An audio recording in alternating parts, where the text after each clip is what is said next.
आहोत रामदास आठवले यांच्या सभेमध्ये आज चांगलाच गोंधळ उडालेला आहे आणि या गोंधळाचं कारणही तशाच प्रकारचं आहे। केंद्रीय सामाजिक न्याय राज्यमंत्री रामदास आठवले यांच्या सभेमध्ये आज गोंधळ उडाला। सभेच्या ठिकाणी खुर्च्यांची फेकाफेकही करण्यात आलेली आहे।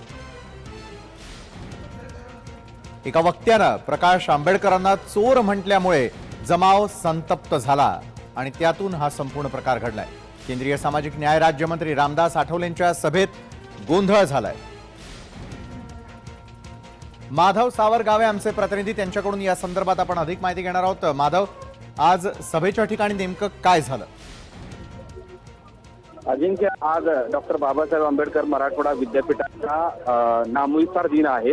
नामविस्तार दिनाच्या निमित्तानं सगळे आंबेडकरी अनुयायी विद्यापीठ गेटवर अभिवादनासाठी येत असतात आणि ती मोठ्या प्रमाणात गर्दी होत असते आणि दरवर्षीप्रमाणे मोठमोठ्या सगळ्याच नेत्यांच्या सभा या ठिकाणी आयोजित करण्यात येतात।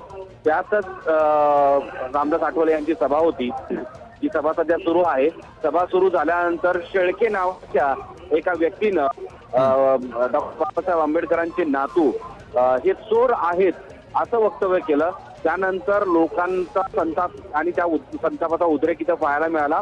समोर आणि मागच्या बाजूला जी बसलेली लोक होते त्या लोकांनी खुर्च्यांची फेकाफेक करत खुर्च्यांची तोडफोड केली आणि त्यामुळं काही काळ 10 ते 15 मिनिटे हा गोंधळ उडालेला होता।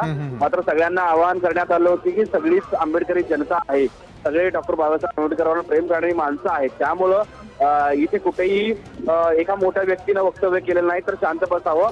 एक 15 मिनिटांनंतर इथली जे लोक होते ते शांत झाले आणि आता सध्या सभा सुरू आहे। थोड्याच वेळात या ठिकाणी विलास आठवले